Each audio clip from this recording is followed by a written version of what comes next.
नेता प्रतिपक्ष के पद को रोटेशनल करने की बात आ रही है, पर विनम्रता से कहूंगी कि ये विपक्ष का अंदरूनी मामला है।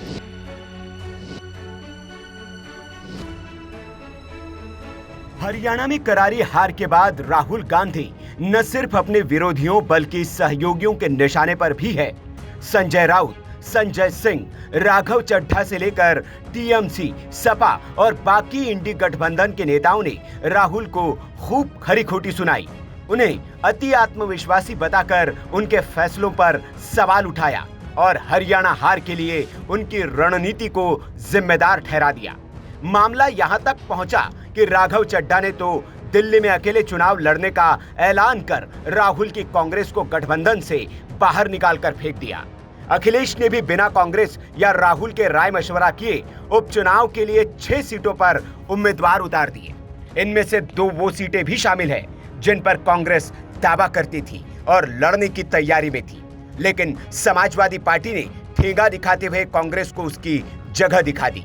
अब खबर है कि राहुल गांधी से नेता प्रतिपक्ष का पद भी छिन सकता है। दरअसल लोकसभा में उनकी हरकतें और व्यवहार की खूब आलोचना हुई थी। उन पर आरोप लगे कि उन्होंने नेता प्रतिपक्ष के पद की गरिमा को गिराया है। ये आरोप बीजेपी और एनडीए के नेता लगाते थे, लेकिन अब हार के बाद इंडी वाले भी राहुल के पीछे पड़ गए हैं और उनसे नेता प्रतिपक्ष का पद छीनना चाहते हैं। ये दावा बीजेपी प्रवक्ता बांसुरी स्वराज ने किया है। प्रेस कॉन्फ्रेंस में उन्होंने यह दावा किया, जिसके बाद सियासी माहौल पूरी तरह से गर्मा गया है। ये मैंने भी सुना है कि ऐसी बात चल रही है कि नेता प्रतिपक्ष के पद को रोटेशनल करने की बात आ रही है, पर विनम्रता से कहूंगी कि यह विपक्ष का अंदरूनी मामला है। हाँ, इतना जरूर है कि विपक्ष के दलों में ऐसे कई नेता हैं जो नेता प्रतिपक्ष का कार्यभार संभालने के लिए काफी सक्षम है, लेकिन अगर इंडी अलायंस को ये लगता है कि माननीय राहुल गांधी जी पूरी कर्तव्य निष्ठा से अपना ये पदभार नहीं संभाल पा रहे हैं, तो ये निर्णय उन्हें लेना है। लेकिन नेता प्रतिपक्ष के या लीडर ऑफ ऑपोजिशन की पोजीशन को रोटेशनल करने की ये जो बात चल रही है, ये मैंने भी सुनी है, पर ये उनका अंदरूनी मामला है। दरअसल पत्रकार ने बांसुरी स्वराज से पूछा था कि ऐसी जानकारी मिल रही है कि लोकसभा में नेता प्रतिपक्ष के पद को रोटेशनल करने की बात चल रही है। इसके जवाब में ही बांसुरी स्वराज ने ये कहा था। हालांकि इस बयान के बाद विपक्ष की ओर से कई बयान आए और बीजेपी पर ही सवाल उठा दिए। समाजवादी पार्टी के नेता मनोज यादव ने बांसुरी स्वराज को इसका जवाब भी दिया। ये बीजेपी कैसे कर सकती है आकलन कि वो सही से भूमिका नहीं निभा रहे हैं? प्रधानमंत्री सदन में कितनी देर बैठते हैं? जितना राहुल गांधी जी बैठते हैं उतना तो प्रधानमंत्री भी नहीं बैठते हैं।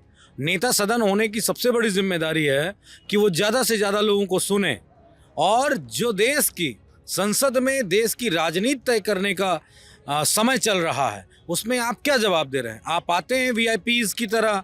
आप तो वीआईपी कल्चर खत्म करने वाले प्रधानमंत्री थे। एक दिन आके और अपने वक्तव्य से कुछ ऐसे हाथ करके और तमाम सारा अपना मोदी ज्ञान दे के चले जाते हैं। तो ऐसा नहीं लगता है। ये सारी बातें बांसुरी स्वराज जी इसलिए कह रहे हैं क्योंकि मेरे ख्याल से प्रधानमंत्री बदलने की बात बहुत ज़ोर शोर से चल रही है। तो शायद वो इशारा कर रही हैं क्योंकि बीजेपी में बहुत जल्दी से किसी का नंबर आने वाला है और मोदी जी का नंबर जाने वाला है। तो बात अगर मोदी जी पे हो तो ठीक है। राहुल गांधी को बदल के ना बदल के उससे कोई मुद्दा ही नहीं बनता। ये तो विपक्ष का मुद्दा है। मौजूदा सत्ता के बैठे प्रधानमंत्री अपना कार्यकाल लगभग पूरा कर चुके हैं। ये कोरी कल्पना है, इसमें कोई बात ही नहीं है। तो मैं क्या कह दूं कि कौन बनेगा? समस्या ये है प्रधानमंत्री जी के 75 साल पूरे हो गए।